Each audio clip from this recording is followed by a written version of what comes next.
beloved for Imam. It's not the story of Shia or Sunni or this thing. The word Shia and the word Sunni has this meaning. It happened in the time of Imam Sa'd alayhi salam, and it has a story. So this is what we should do. First of all, if you feel that you hate another Muslim because he has another understanding, please don't discuss, because this discussion is not for Allah and there is no result. But if you feel that you love him as a human, as a Muslim, you want to guide him, or you feel that I have something good and I want to give it to you, I have Ahlul Bayt and I want to give it to you, then okay, it's good. You can sometimes discuss. But forget about the history. No one can prove the history. You say this, the other one say no, it's not right. How you can prove? We know nothing about the history. They told us something, even others they told the other people something else. And even the history is like that. You say, I hate you, I have problem with you because your grandfather did this to my grandfather. You say, okay, it's the fault of my grandfather. What do you have for today? Unfortunately, those people, the people that they speak about Shia and Sunni, first they make them two groups. There are not two groups. It's just one Islam. There is two understandings. This is one understanding, this is the other understanding. And first we should know that we should respect the other understandings. They are our brothers, they are Muslims, we are Muslims, we are one Ummah. Different understanding. Even me and you, maybe we have different understanding. Maybe I have some understanding that I don't dare to say it. Okay? Because we cannot understand that one. The only difference, if I want to make it simple for you, between the Shia and Sunni is one verse of the Quran. It's very easy. Allah subhanahu wa ta'ala says in Quran, in Surah An-Nisa, I think, says, Ati'u Allah wa ati'u Rasul wa ulil amr minhum. It's the verse of Quran, it's not a hadith that you say it's not authentic. It's verse, simple. Obey Allah, obey Rasulullah, and obey ulil amr. Those who have amr, they can order you. Okay, we should obey these three, not just Allah. Allah, Messenger of Allah, and ulil. Allah and Messenger of Allah are clear. Even we have different understanding of Allah. A Muslim philosopher has another understanding, me as maybe another understanding, you another understanding, a child another understanding. But at the end, it is one Allah. Prophet is clear, Prophet Muhammad, we have different understanding about him, but at the end, he is one person. But who is Ul al-Amr? If you say Ul al-Amr means the king, the president, the imam of masjid, something like this, you are Sunni. This is a Sunni understanding. If you say Ul al-Amr in this ayah, it means infallible imams, means the 12 caliph that the Prophet said, after me, there will be 12 Khalifa, 12 caliphs. They are the Itra that the Prophet said, Inni tarikum fikum mustaqalayn, Kitab Allah wa Itrati Ahl Bayt. I put two important things for you. The book and Itra. It's authentic hadith for Shia and for Sunni, for both of them. Itra, Quran and Itra. If you believe that this all al-Am, they are the Itra, they are Ahlul Bayt, they are infallible imams, this is Shia understanding. Finish. This is the difference. So if you want to discuss with someone because of your love, because you love him and you want to help him, you should speak about this ayah. And you should ask, find who is all al-Am, because the Quran says you should obey them. I should know that who are they. If you say this all al-Am is Imam of Masjid, for example, the president, the king, the Sabouri, for anyone, okay, this is, we call it Sunni understand. So you should not obey Ahlul Bayt. But if you say no, there are Ahlul Bayt, then you should obey Ahlul Bayt. Then you should know their ahadith. then you should know who are them. If you believe that one of these ulama is Imam Sa'd, then you should obey him. You should follow him. Okay? This is the difference. So please forget about the history.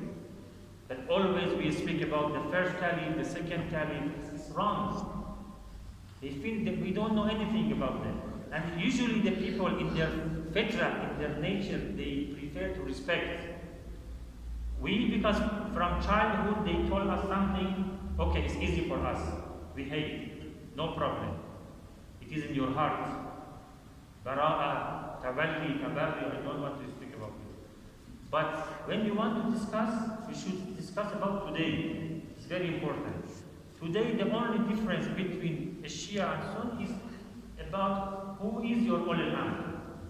And most of the Muslims, they are not Sunni and they are not Shia because they say we don't know about this ayah. We just know about Allah, about the Messenger of Allah, and we know that this is Quran. Sometimes we read it for tawaf, and we pray, we fast. We don't know about others, this thing. We don't call them Sunni or Shia. They may pray like this, they may pray like this. It doesn't make them Shia or Sunni. Okay? They just follow their parents. And so this is the important. When you want to have a deep understanding, then you should answer to this question. Who is your ulama? This is the way. So the story of Imam Hossein is not about Shia or Sunnis or like this. It is about being against oppressor or oppression, being against dhulm. I heard many of them. So, as I told you last night, Ahlul Bayt, they told us every year, remind Imam Hossein, speak about him, to think that what happened to Islamic Ummah, that they killed the grandson of the Prophet, a person like Hussein. It's not easy. Killing a person like Hussein is not easy. And it was the first time in Islamic Ummah that it happened. Clearly, Muslims, some of them, they were the commanders of Imam Ali. Some of them, they followed Imam Ali against Muawiyah, the time that Imam Ali was caliph. This Bishem was one of the commander of Imam Ali. So what happened? That the people of Kufa, that they knew Imam Hossein, they knew that the Prophet, the Quran said you should love them, they killed, and I explained last night. So thinking is important. You see, let me tell you, especially for the youth, the people who are successful in dunya, successful for akhirah, no difference. They have two things, or it is the difference between them and the ordinary people. First, they have a desire. Most of the people, they don't have a desire. And second, they have a plan for that desire. You see, most of the people, when they are a child, they go to a school. Why? Because all people, they go to a school. So we should go to a school. Usually, most of them. After they finish their school, then they say you have two choices. You can go to university or continue studying, or you can find a job. Why? Because most of the people, they do like this. Then they go, for example, they start a job, and usually they don't choose the job. It depends what happened. I need money, I need life, I should work. Okay, it's normal, it's good. So they start a job, and then in that job, if it was their job, usually they think that let me improve. If they work for another person, they think that I want to collect my money and then buy a house, car. Okay, this is most of the people, this is their life. It's going to a school, have a job, some money, have a house, have a car, or depend about the situation. One person think about the bicycle, the other person think about the car, the other one think to improve, to change, to have another car, house. Just this is not desire. This is a normal life. But some people, they have a desire. They want to say, I want to, for example, be a leader I want to change my country. I want to, for example, make something like this. I want to, they have a desire. I want to be the best engineer in the world. I want to be the best lecturer in the world, for example. Anything. I want to solve this problem of humanity. I want to fight against oppressors. It is his desire. That country, they are oppressors, I want to fight them. I should destroy them as I can. Anything. This is a desire. And then they make a plan. What should I do? Okay, so I should study in this way, then I should go that way. They have a small plan, 1 year, 2 years, then 10 years, 20 years, then they will be successful. This is important, to have a desire. It is for dunya. Then we have a desire for akhirah.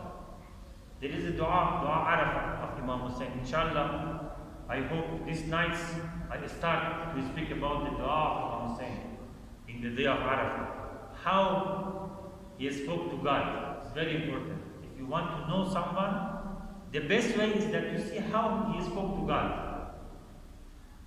Because most of us, even the companions of the Prophet, the scholars, in the best way they can speak 1 page, 2 pages, 3 pages. And they, okay, forgive me, forgive my children. But when you read Dua Arafah, you need maybe 2 hours to just read it. And you see how deep. An ordinary person cannot speak in this way. When a scholar, a wise person read this dua, after that he will say, this person is not ordinary person. Ashhadu an la ilaha illallah wa ashhadu anna Muhammadan Rasulullah. I want to believe in this person. It happened here in Namibia. I know one guy, he became Muslim, he was against Muslims. Then he changed, he became Muslim just after he read Nahj al-Balagha, the saying of Imam Ali. He said, this guy is not an ordinary person. He spoke better than Jesus. So he is, Ali is this guy. Okay. He converted to Islam. So in this dua of Arafah, dua in the day of Arafah, Imam Hossein said, Inni arghabu ilayk. Oh Allah, my desire is you. I say about myself, I never said my dua, oh Allah, my desire is you. My desire is this one, that money, that car, that house, about my children. This is his level. My desire is, I don't care about house, money, dollar, euro, I don't know. I don't care. They want to kill me, they want to kill my children, they kill them. My desire is you. Inni arghabu ilayk. It's not easy. This is the lessons of Ashura. Okay? To think sometimes, as I told you, our problem, the problem of humanity is that they don't think. We don't know how to think. They don't teach us to think. Just they teach us how to hate each other. This is the problem of religion. You are more religious, sometimes you have more hate. This is wrong. Religion is to love, to teach you mercy, love. We don't know how to. The Quran says, أَفَلَا يَتَدَبَّرُونَ أَفَلَا يَعْقِلُونَ in several verses. To think sometimes, what is my desire? What is my plan in life? Okay, after house, after this position, after this degree, after this house, after this car. Okay. In Arabic they say, ثُمَّ مَاذَا? Okay, what after that what? This is just your desire. You are very small. My desire is just to be in Quba Mosque, very nice, to have a good car, good house. This is my desire. You are like an animal. Because this desire is the desire of animal. Even the animals, they want to have a good house, good place, good wife. So it's good to think sometimes, what is my desire? This is what happened to Hurr.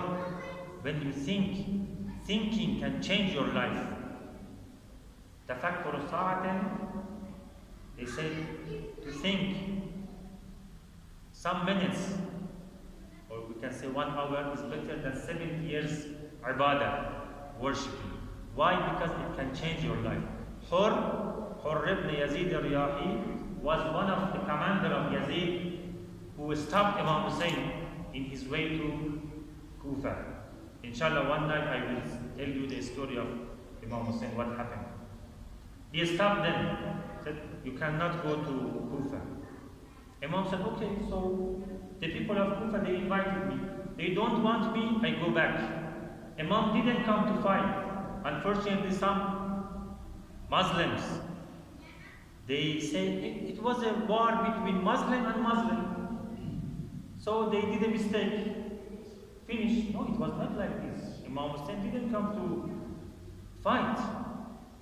I saw today a famous lecturer said the story of Ashura, it was one group of Muslims and the other group they did fight, and the hypocrites they made war. We should be careful, we should not hate each other. It is good, we should not hate each other. But it was not the story of Imam Hossein. Imam Hossein didn't want to fight, at least with people of Kufa. They invited him, they said, we need you, you should be our leader, and Imam Hossein as a leader cannot say no. He went, then he saw they don't want, he said, okay, I go back. Hurr said no. You should do bay'ah with Yazid. You should accept the caliphate of Yazid. Imam Hossein said, Mithli la yuba'i'u mithla. A person like me cannot make bay'ah with a person like Yazid. It's impossible. Me, I am a religious person. I am the grandson of the Prophet. I am a leader. Yazid is not a Muslim. He doesn't care about Islam. I cannot accept him as a leader. It's impossible.